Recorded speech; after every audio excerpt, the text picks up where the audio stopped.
So I've mixed up some slow set epoxy, and it is a very slow set epoxy, so I will have plenty of time to assemble the entire ring of inlay. And I've applied to about a third of our ring what may look like a very generous amount of glue. But realize that we are gluing end grain, and the end grain is going to very readily absorb the epoxy. So make sure you do use a generous amount, perhaps more than you would think you would. And then what I'm going to do is use the brush as a tool for picking up my pieces. I find that to be very effective. And I'm going to put them in place. Now, I'm not putting them right where they go, but I'm putting them a little bit off to their right and then sliding them into position. And as I do so, the edge of the piece has a chance to gather up a little bit of the epoxy, so that we're going to get a good bond not only down to the rim of the bowl, but also between pieces of inlay.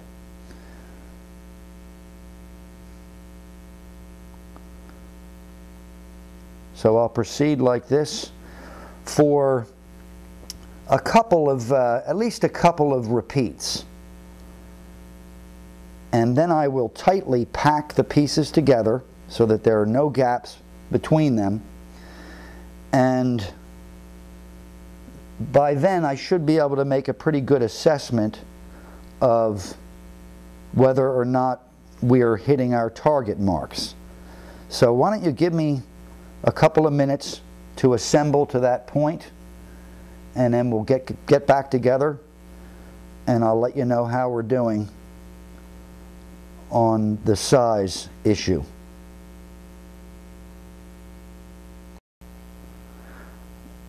You can see that at this point I've glued up 3 of our 9 repeats, and I'm sure you won't see it on the video, but I can see I've done pretty well in my initial sizing of those adjustment pieces. However, at this point I have about a 1/16 of an inch to make up. It's a little bit shy of the target mark by about a 1/16 of an inch. So I have another 12 adjustment pieces which will be used to complete the inlay. So I'm going to make an adjustment, but I'm not going to try and correct this all with one piece, but instead I'm going to adjust by just a little bit. So I spread the adjustment over those 12 pieces I have yet to cut. And I'll show you how I do that. That's just a simple matter of changing my stop. Now, my stop is set right now as it was when I cut those pieces.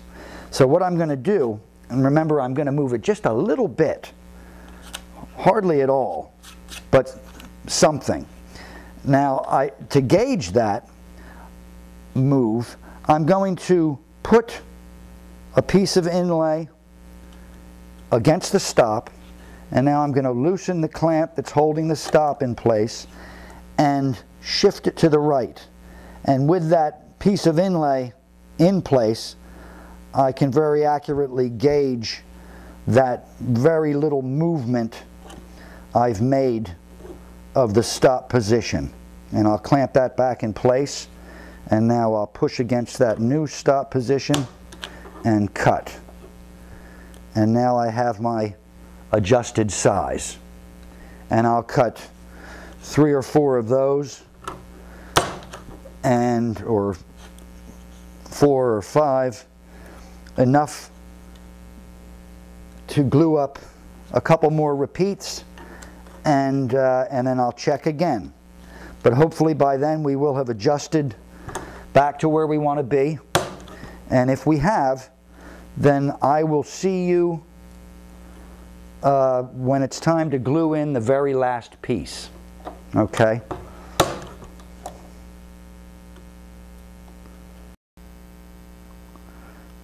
Okay, the adjustment we made worked out perfectly, and I have that last piece to put in place. Now, something I want to stress is that all throughout the assembly process, I have been packing the inlay tightly together, a section at a time, so that there are no gaps. And when you do that, you see that they compress and they align themselves perfectly.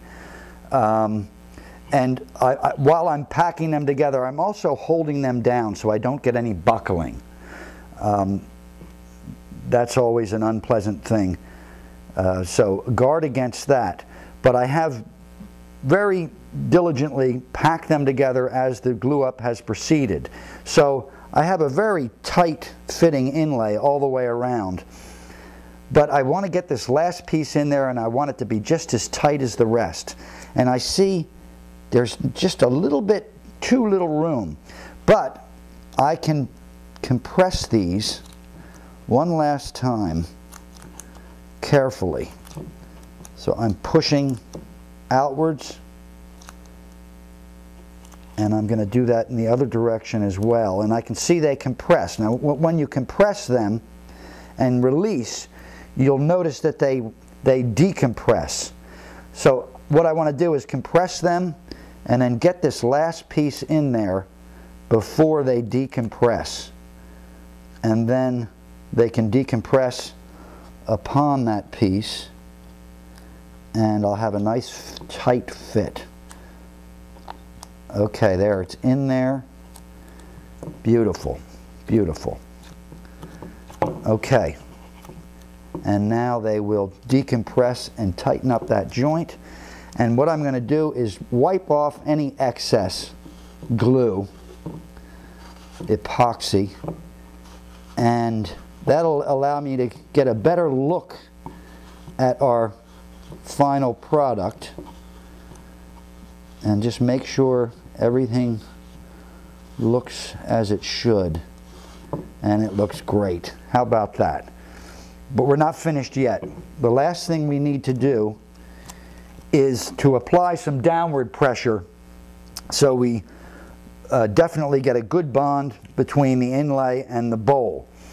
Now we're going to apply that pressure using spring clamps, lots of spring clamps around the rim of the bowl.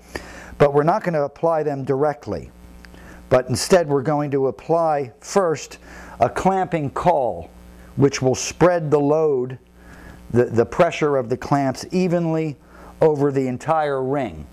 And we're going to make that caul using our router and the piece of 1/4-inch Luan plywood that we used when we were routing our inlay wafers.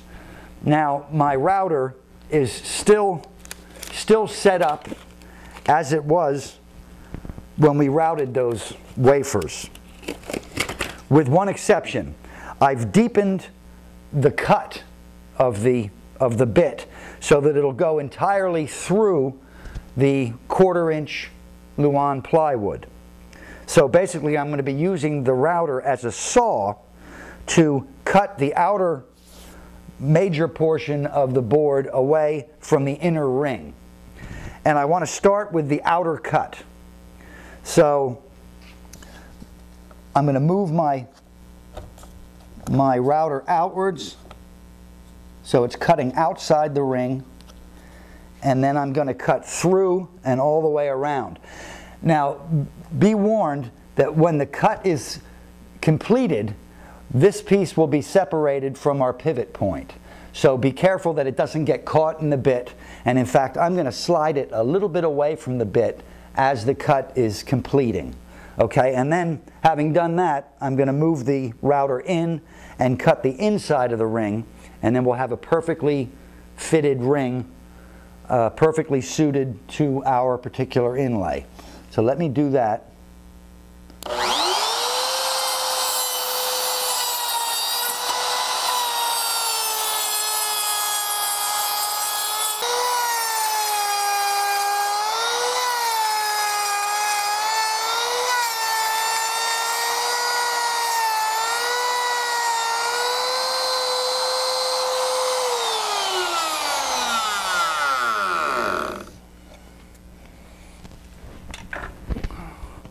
Okay, we have a ring that's going to spread the load of our clamps beautifully over that inlay.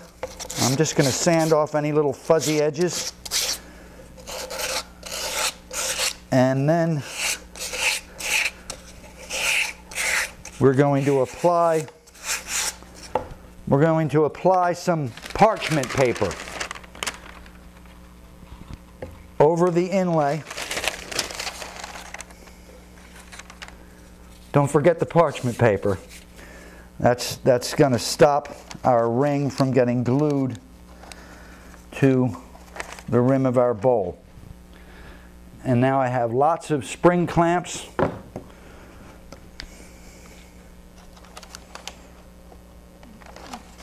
Which are going to make sure that we get a good bond between our inlay and our bowl. Okay, so let me apply these all the way around the edge. I've got plenty of clamps and I'm going to use them. So when I'm done with that, I'll show you what it looks like.